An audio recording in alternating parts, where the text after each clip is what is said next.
Netflix aurait pu rivaliser avec Game of Thrones grâce à cette licence, mais ils ont fait n'importe quoi et je pense que c'est officiellement terminé. Salut à tous, ici Reg. Aujourd'hui, j'ai envie de faire une petite vidéo sur un peu l'état des lieux de la licence de Witcher, ma licence préférée de tous les temps. Vous me connaissez, j'ai lu les livres, j'ai fait les jeux, j'adore cet univers, je le connais vraiment bien, c'est un univers que j'aime quoi, vraiment, et je l'ai vraiment couvert sur la chaîne avec beaucoup d'entrain, beaucoup d'optimisme, beaucoup de recul aussi je trouve. J'en ai parlé depuis l'annonce de la série, enfin bref, j'en parle depuis des années. Je sais même plus quand était faite l'annonce, il y a 5 ans je crois, mais j'étais là pour en parler et vous savez que j'aime beaucoup cette licence. Mais après 2 saisons, un film et une mini-série spin-off, il est temps de faire un peu un état des lieux. Un état des lieux dont vous connaissez, j'imagine, la réponse, hein. Mais je pense qu'il est important d'en parler. J'aimerais juste préciser que je ne vais rien spoiler sur les séries qui ont été diffusées. C'est juste pour vous expliquer un peu ce qui va se passer dans l'avenir de la licence et mon avis sur pourquoi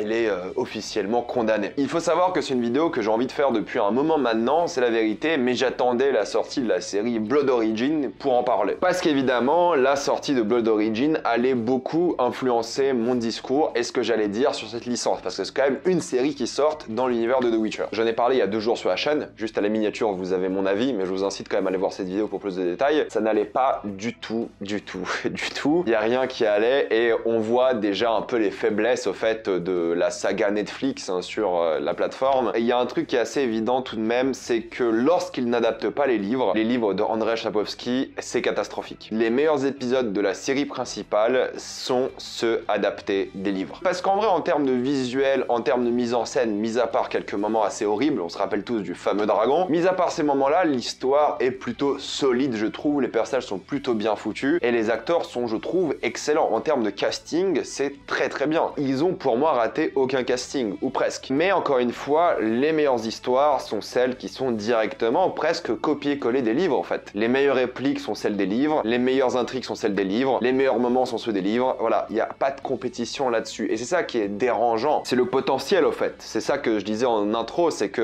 il y a un potentiel de malade mental. Il y a un univers tellement riche, tu peux t'inspirer des livres évidemment parce que la série principale est adaptée des livres, mais tu peux aussi t'inspirer des jeux, pourquoi pas, ils l'ont fait un petit peu. Ça marche pas toujours très bien, mais ils l'ont fait. Il y a tellement un grand monde qui peut enrichir justement cet univers, il y a tellement de choses à puiser à droite à gauche, mais au fait, ils ont quand même décidé de ne pas respecter les livres et c'est le gros souci de cette saga, mine de rien. Et je pense que la grosse erreur de cette saga de Witcher a été de vouloir faire de The Witcher une série d'action. Il y a de l'action dans les livres, ne me méprenez pas, mais c'est vrai que il y a beaucoup de moments qui ont été rajoutés pour créer l'action qui sont pas exactement bien foutus. J'ai fait 2 vidéos avec les différences sur les livres si vous voulez un peu comprendre pourquoi je critique ça, mais ça veut pas dire que tout est mauvais, loin de là. Moi je trouve que la série de Witcher, les 2 premières saisons sont quand même pas mal. La première saison a une vraie âme, je trouve, une vraie esthétique. La musique est géniale, les acteurs sont géniaux, il y a quelque chose. La deuxième saison, elle est, je trouve, techniquement mieux en tant qu'intrigue, mais c'est qu'en tant que fan de livres, c'est très dur de l'apprécier parce qu'il y a tellement de différences et tellement de choses folles, mais je trouve qu'objectivement, avec du recul, la saison 2 est meilleure. Ils ont appris beaucoup de leurs erreurs, ils ont amélioré les choses, mais encore une fois, les meilleures choses restent celles adaptées des livres. Mais la série, pour l'instant, je la trouve correcte, quoi. Je trouve que ça va, c'est une bonne série, elle est divertissante, ça fait le taf. Oui, je suis déçu en tant que lecteur des livres, mais en tant que série film, j'aime bien quoi. Je passe un bon moment devant, et je déteste pas du tout ces séries. Il y a des choix que je déteste, ok. Il y a des choix que je trouve débiles et il y a des choix problématiques, je vais pas revenir dans cette vidéo là-dessus. Mais moi, ce qui me dérange, c'est la direction vers laquelle va la série. Elle s'éloigne de plus en plus des livres, et ce qui est énervant, c'est que Lauren S. Rich, qui est donc la showrunner des séries de Witcher, ce qui m'énerve, c'est qu'en fait,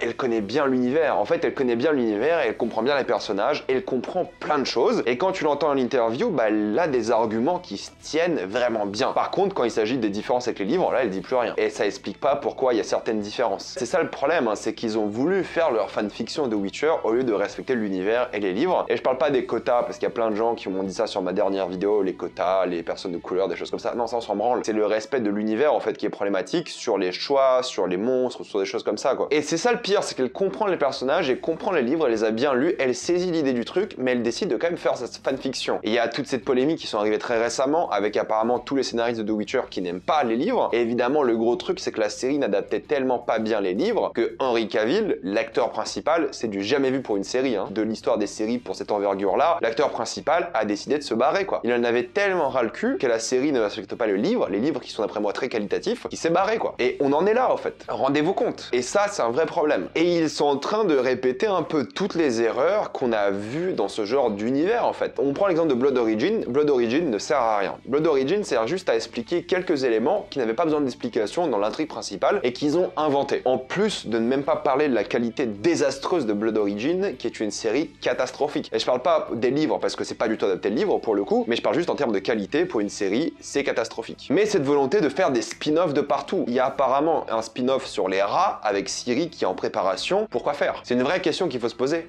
Pourquoi faire? Les rats, c'est l'intrigue principale. Pourquoi est-ce que tu fais un spin-off sur ça? Et les rats, normalement, bah, t'es pas censé les avoir en tant que personnages principaux. Et le problème, c'est qu'ils vont faire des spin-offs sur tout le monde. Je vois déjà le spin-off arriver sur Eredin. Je vois déjà le spin-off arriver sur des sorcières. Ils vont faire plein de spin-offs partout, au point où Henry Cavill, il a vu le navire en train de couler, il s'est barré. Et ce qu'ils ont dit récemment sur The Witcher, Henry Cavill aura le droit à un adieu héroïque. Je dis pas qu'ils vont forcément tuer Geralt, mais il y a un élément dans les livres qui fait que c'est tout à fait possible d'effectuer un changement de casting. Je vais pas rentrer dans les détails pour pas spoiler les gens qui n'ont pas lu les livres, mais il y a un événement dans le livre qu'ils vont adapter là qui peut, je pense, donner naissance à un changement de casting. On n'est pas loin du truc à la Doctor Who, je suis bien d'accord avec vous, c'est ridicule, mais je pense qu'il y a moyen que le changement de casting se fasse plutôt bien. Je vais pas vous dire comment, mais je pense que c'est ça qu'ils vont faire. Ils vont pas forcément tuer Geralt, mais ils vont faire quelque chose qui permette de changer justement son apparence. Vous savez très bien de quel événement je parle pour ceux qui ont lu les livres, par rapport à ou une magicienne, je n'en dirai pas plus, mais c'est vrai que moi, je pense que c'est ce qui va se passer. Et moi, ça m'énerve qu'ils aient écrit cette saison 3 comme un adieu à Geralt et un adieu à Henry Cavill. Ça m'énerve, parce que c'est pas censé être les adieux de Geralt, en fait. On est en plein milieu de l'intrigue. On est au 4e bouquin sur 7, bordel. On est en plein milieu. Et c'est le meilleur bouquin qu'ils vont adapter là, en fait. C'est ça le problème. Donc je suis complètement énervé. Normalement, il aurait pas dû partir de une, mais là, ils vont faire un adieu héroïque pour qu'il s'en aille. Je trouve ça aberrant, en fait. Je suis désolé. Donc le problème de The Witcher aujourd'hui, c'est que Netflix, ils avaient de l'or entre leurs mains. C'était simple d'adapter les bouquins. Et lorsqu'ils le font, bah la série a de l'âme, a l'identité. C'est vachement bien. Mais ils ont décidé de se faire plein de pognon parce que la série a eu du succès, donc ils vont faire plein de spin-offs inutiles, plein de spin-offs mal foutus, pas adapter des livres, de la fanfiction, et c'est ok, il n'y a pas de souci normalement. Mais vu la qualité de Blood Origin, il y a un souci visiblement. Si c'était qualitatif Blood Origin, j'aurais dit ok, faites des spin-offs, faites votre fanfiction. Si c'est bien, moi je prends. Mais non, c'est ridicule. Ils gâchent des personnages comme Eredin, voilà, ils ont fait une série un peu sur Eredin, en tout cas il est dedans. Et l'un des plus grands méchants de l'univers de Witcher n'a aucun charisme. Ils sont en train de gâcher des personnages, et ça c'est affolant. Donc ils créent plein de spin-offs qui servent à rien pour le pognon, l'acteur principal se barre, la série respecte de moins en moins les livres, et ils sont en train d'aller en fanfiction, et surtout, je suis désolé, j'ai peur de voir la saison 3 parce que je pense qu'en termes de budget et de visuel, je pense qu'on sera au rabais. J'espère avoir tort, hein, mais vu la qualité de Blood Origin, je m'attends à ce que la saison 3 soit au rabais. Et j'ai envie de vous dire encore une chose, comment est-ce que c'est possible de s'intéresser encore à une série où l'acteur principal a décidé de se barrer? L'acteur principal quitte la série par manque d'intérêt, pourquoi est-ce que moi j'en aurais quelque chose à faire? Je pense que Liam Hemsworth fera un bon taf. S'ils l'ont choisi, ils ont pas raté pour l'instant les castings de la série, je trouve, je pense qu'il fera un bon taf. Maintenant, pour moi, ça va juste dire qu'ils sont partis dans tous les sens et qu'ils n'ont plus aucune ligne directrice. Au lieu de faire quelque chose de bien, de consistant, ils ont décidé de massacrer la série en ne respectant pas les livres qui étaient faciles à adapter, en faisant leur truc à leur sauce, en mettant un peu le look Netflix à la série. Je le répète encore une fois, il n'y a qu'une seule chaîne qui arrive à faire de la fantasy aujourd'hui, c'est HBO. Toutes les autres séries de fantasy qui sont sorties depuis Game of Thrones ne font pas le poids. Là où The Witcher aurait pu faire le poids. Je pense que vous vous rendez pas compte à quel point je suis calme pour cette vidéo parce que j'ai fait mon deuil un peu. Je sais que ça va pas être aussi bien que ce que ça aurait pu être, je sais que ça va être sûrement médiocre et je sais que j'ai perdu énormément d'intérêt alors que c'est ma licence préférée. Je regarderai tout quand même parce que je suis curieux, il y aura forcément des bonnes choses à en tirer et peut-être je vais fermer ma gueule, la saison 3 va sortir, va être incroyable, la saison 4 va sortir, va être incroyable et je vais me taire. Je vais assumer que j'ai eu tort, je le ferai sans problème. Je ne rêve que de ça bordel, de admettre que j'ai eu tort parce que pour l'instant la série ça va, mais c'est la direction, le management qui ne va pas du tout. Et le pire dans tout ça c'est que genre un film d'animation Nightmare of the Wolf qui dure 1h20 qui est vachement bien. Et ils ont prévu de faire d'autres films comme ça. Là, je dis oui, c'est de la fanfiction aussi. Mais c'était bien, en fait. Ils utilisaient aussi le style d'animation, bah justement, de japonais, coréen, je crois, pardon, qui était vachement bien foutu et ça donnait une âme au film. Et le film est, je trouve, assez mémorable. Le film est cool. C'est ça qu'on veut, en fait. Ça respectait plutôt bien l'univers et en plus, moi, je critique souvent les créatures de The Witcher parce que je trouve qu'elles sont pas du tout dans l'aspect européen dont sont inspirés les mythes du livre. Mais en tant qu'animation, ça passe. En live action, dans Blood Origin, la créature passe pas du tout. C'est dur, en fait, en tant que fan, de se dire que Netflix a massacré ma licence préférée ou est en train de la massacrer parce que pour l'instant on n'y est clairement pas. En tout cas on n'est pas au niveau de qualité que mérite réellement la franchise. Moi tout ce que je souhaite aujourd'hui c'est qu'ils vendent les droits à HBO et que HBO recommence. Parce que HBO ils savent faire. Et moi j'ai envie de vous dire à tous les gens qui sont pas forcément fans de The Witcher, comment est-ce que vous pouvez faire confiance à Netflix pour les projets qui arrivent? Ceux qui sont fans d'Assassin's Creed, ceux qui sont fans d'Horizon, comment est-ce que vous faites? J'oublie plein de licences parce qu'il y a plein aussi d'adaptations de livres qui vont passer à la trappe avec Netflix. Comment est-ce que vous faites? Bah moi j'ai abandonné. Et pas que Netflix, hein. Tout le monde sauf HBO. Si c'est pas HBO, je ne fais plus confiance pour des adaptations de gros univers, de fantasy, de fiction. Je ne fais plus confiance à personne. On en est là. Et je vais m'arrêter là. Mettez-moi dans les commentaires ce que vous pensez de tout ça. J'aurais pu faire une vidéo où je gueulais, mais j'avais pas envie, j'avais pas la force. On est en fin d'année, je suis fatigué. Mettez-moi dans les commentaires ce que vous pensez de Netflix et de Witcher, ce qu'ils ont fait avec cette franchise. Quel est votre avis là-dessus? Est-ce que vous avez hâte de voir la saison 3? Moi j'ai en vrai un petit peu hâte de la voir, par curiosité. On verra si la bande-annonce de la série, quand elle sortira, me donnera moins ou plus hâte, mais je suis quand même curieux. Mais les spin-offs et autres, non, ça m'intéresse plus. Dites-moi ça dans les commentaires. Comme d'habitude, pensez à vous abonner à la chaîne pour plus de vidéos. Mettez un j'aime, ça aide beaucoup la chaîne. Suivez-moi sur tous mes réseaux, et moi je vous dis à la prochaine fois. Salut à tous.